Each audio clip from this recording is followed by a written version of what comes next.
What did your crush do that absolutely killed your interest? Story 1.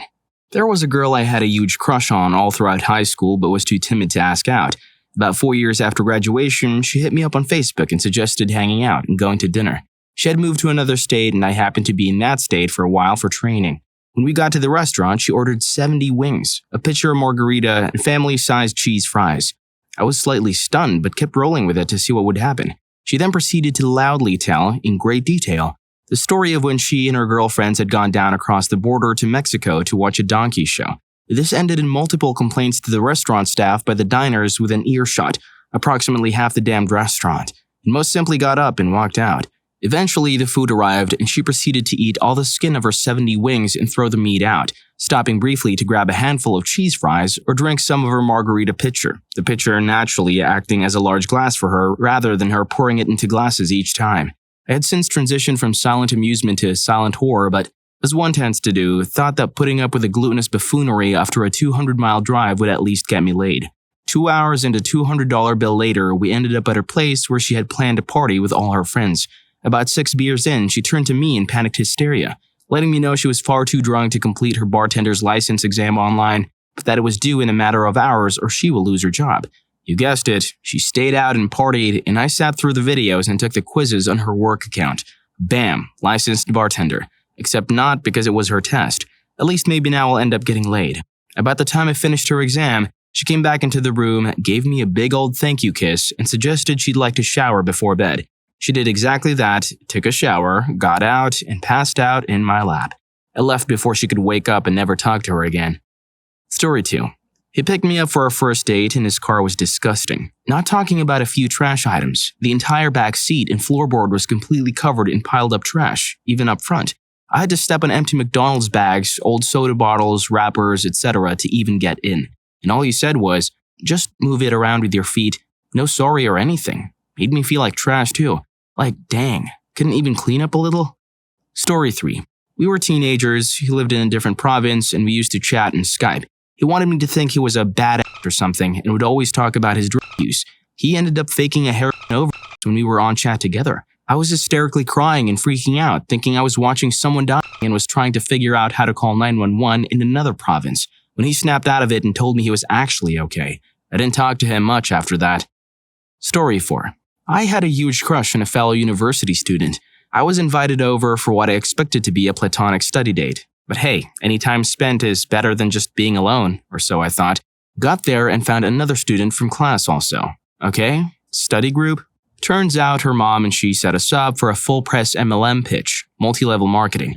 Video, literature, the works. I stayed a bit not to be rude, excused myself shortly, and only talked to her in class just in passing from then on. Huge letdown.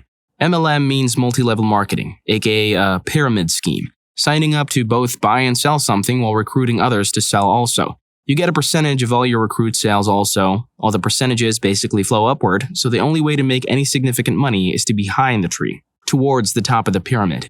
It's all bullshit, basically. Story 5. Attempted to get through a horror movie together, and he kept letting the movie run and then rewinding the movie so that the horror never came. He pretended to be scared and would whine about the scare that was coming. I guess he thought this was a cute gesture and would refuse to continue. It dragged a 5-minute scene into a 45-minute production of his, "Oh no, but I'm scared. No, I don't want to. This is terrifying." This was a guy who told me that he loved horror movies. It was full of really weird contradictions, but this was the straw that broke the camel's back. The movie was an older J-horror movie called Kuchisaki Onna. I think the English title was something like The Carved-Mouthed Woman. He would rewind, then fast forward to get to the beginning of the scene, and then pause it and whine about how it was going to be scary. He would also study the paused scene and look at clues to determine what the scare was going to be. I did not comfort or hug him that time because it was maybe the second time we'd hung out together. So even though I was interested in him, it was too early to say we were dating, and I was pretty shy and kind of reserved. So no hugging would have happened even if it had all gone well. During the whole 45 minutes, I remember thinking, is he for real? Then thought that somehow maybe he was trying to tease me. He's a man of a lot of contradictions. So I played along for a while. By the time 15 minutes passed, I'm sure I was sighing audibly. I suggested that we stop and maybe watch something else. He refused. Close to the 30-minute mark, I think I snapped and said words to the effect of, "Come on, it's probably not that bad. Let's just finish. Go through it and continue the movie. Don't waste time." He laughed and kept up the one-man show of, "I'm a sensitive man and I'm not afraid to show it." I gave up and just started looking through my phone because this was such a waste of time. And finally, I think he realized he'd gone too far and let the scene play out. We did not finish the movie because he tried the same thing at the next scary part, and I made my excuses and got out of there. I did not let him know I did not want to see him again. I never told him that this was the defining moment in which I lost interest. He was also kind of controlling and had some really weird quirks that I won't bore my fellow Redditors with. Basically, we just didn't talk as much after that, and that was that. Story 6. In college, I was crazy about a girl named Megan. She was maybe 2 years younger than me, blonde, life of the party type gal. Took her to dinner and chatted up about her life. Got to talking about the past and realized she had very little experience with meaningful, loving relationships. Romantically, it seemed she was an autopilot. The more we talked, the more obvious it became that she wasn't ready to love anyone but herself. Which, good for her. Self-love and self-discovery are kind of big parts of going away to college and growing up. But I realized at that moment that what I wanted versus what she wanted were miles apart. It was a crystallizing moment, and I felt the distance between us widen and watched her shrink away. Never asked her out again, and she never asked why. Either she felt it too, or autopilot just kicked in, or she just wasn't interested. Story 7. We were in the process of getting together. She had called over and we spent an afternoon watching movies and sitting close together. By about 8 in the evening, she was considering staying later and I was casually encouraging her. She asked if she could take a shower and I was like, "Yeah, sure, of course." Glad that the bathroom was clean and tidy and I had fresh towels. Anyway, about 4 minutes later, she calls me saying she needs help with the shower, and I give her a moment to get a towel around herself and knock on the bathroom door. She opens it completely naked and shows me that she's having trouble with the shower controls. So I'm kinda unsure whether to make the move or start with the controls. So I go with the flow and show her, this is hot and cold and this is pressure. This is rainforest and this is power jets. In the 5 seconds it takes me to do this, she has sat in the toilet, which is kinda a weird thing because I need to be able to make the next move. And she's sitting on the toilet, naked, with a lid up, looking all disinterested. I'm thinking, I've screwed it up. When suddenly, splosh, and she takes a dump right in front of me. And then another one. I was just, I'll leave you to it. Story 8. We went to Disneyland, where I had an annual pass with my friends and family for an event called Dapper Day, where you dress up in dapper clothing so everyone looks very old-timey. I had done it for years with my friends, and he wanted to come. My mom and siblings were going for the first time too. I was really excited as it was the first time he had ever met my family. Well, we went on one ride with my family and my friends, and then he said, "Do you want to go on a ride, just me and you?" I thought we'd come back and spend the rest of the day with him, but as soon as we were out of earshot, he was complaining about my family and how weird it was that they were there and he wanted to do Disney with just me. But he had known they were coming, so I was confused.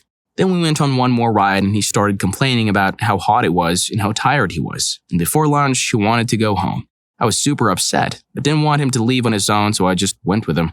But on the way home, I wished I had just let him leave and could have stayed with all the people I loved. It was the first time in years my sister and my mom had been to Disney. I didn't know it then, but it was the last time I got to go with my brothers before they grew up. And now they hate me. It was just some dude I hated, not a boyfriend or anything that lasted very long. I'm still so mad at myself for letting him ruin my day. But yeah, it absolutely killed anything I felt for him, and we broke up a few days later. Story 9. When I was a teenager, we worked together as lifeguards. I adored him so much, until one day he just started talking about this random woman that he didn't know and wasn't even there, that was wearing shorts. He said he was fine until she sat down and had some cellulite on her thighs, and he kept being angry and talking about how she should be doing squats to be more appealing. Like his rant was angry and long and no one was adding to his conversation, just silence. After that, I took my rose-colored glasses and saw that he was, in fact, a huge dude. I'm kinda grateful he showed himself that way, because I was really into him until then. Could have been a bad time for my teenage brain. Story 10.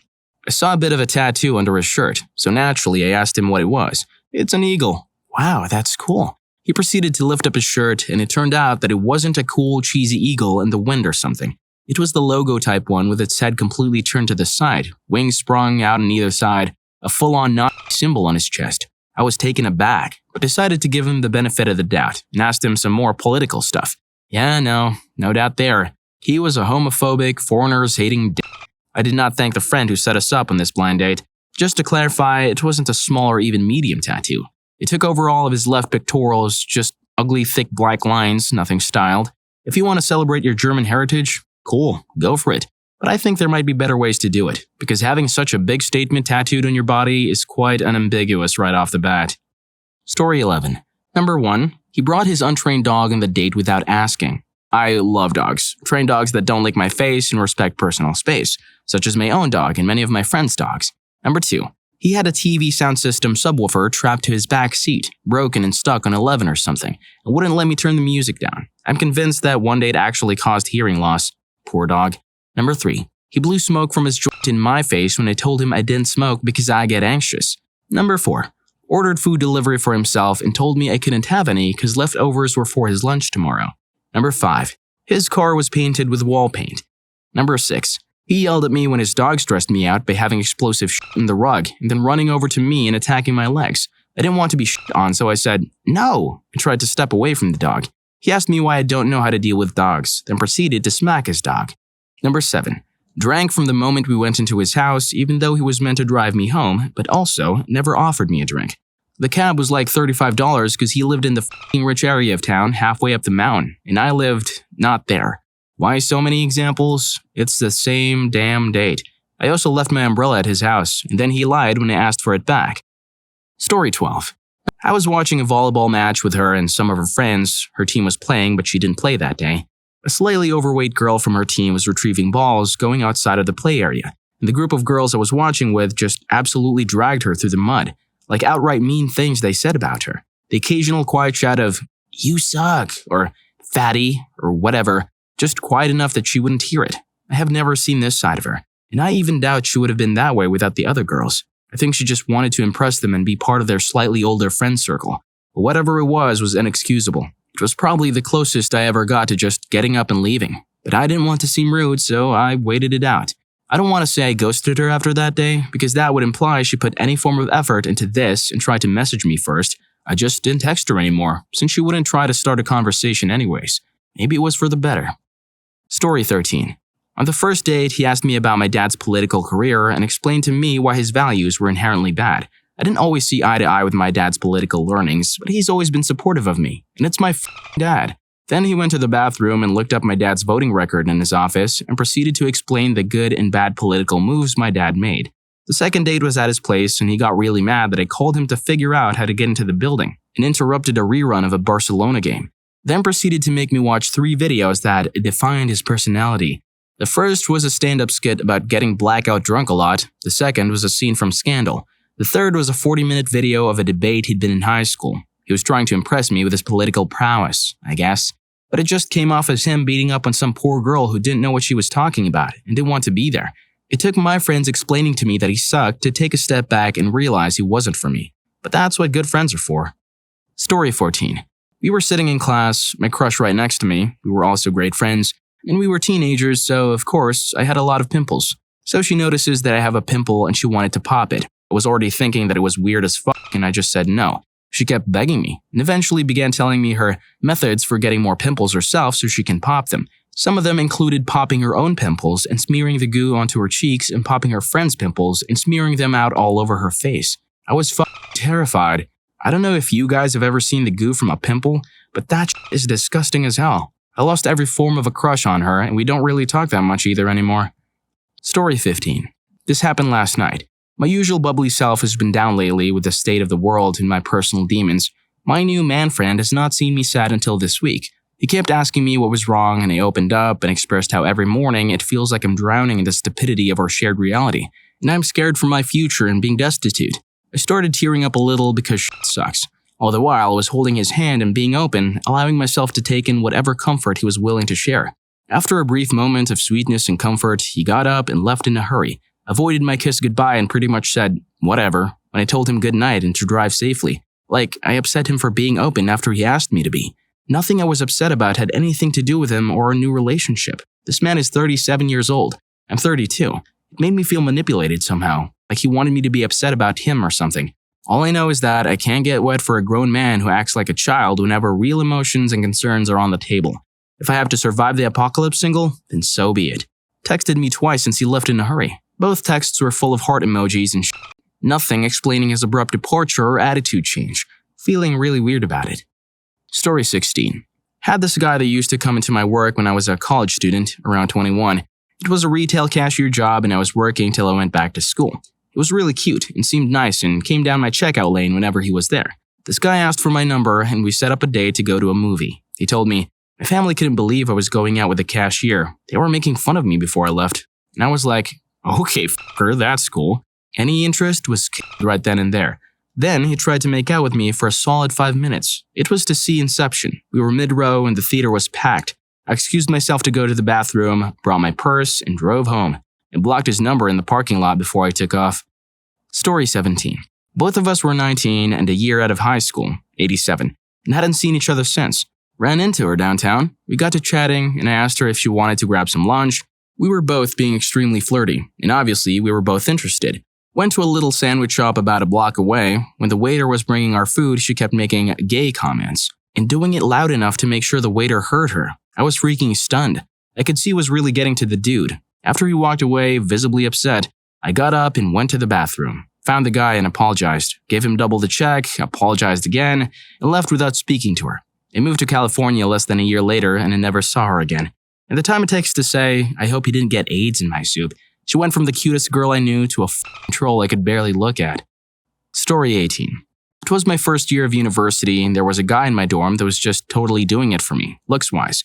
We never spoke, but I'd seen him going to and from classes, the cafeteria, etc. One day we were both in the cafeteria and I was trying to get up the courage to go talk to him, when he suddenly stopped with a distant look in his eyes.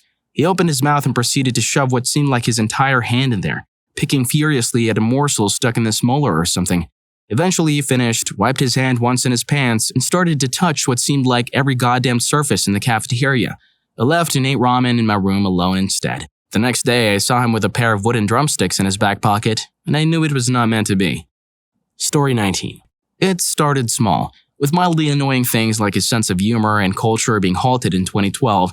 Then he became obsessive, followed me around work the entire day, and put off his own responsibilities. He started throwing in casual sexism, even racism. But my black friends... He'd always turn it on me, a mixed dude, by saying, so you're just gonna ignore what all my black friends say about X not being racist? All my black friends say microaggression isn't real. All my black friends say blah blah. Whenever I told him that that was really not the way to go about this, or speaking for all of your black friends isn't really appropriate, then I was just unable to admit when I'm wrong.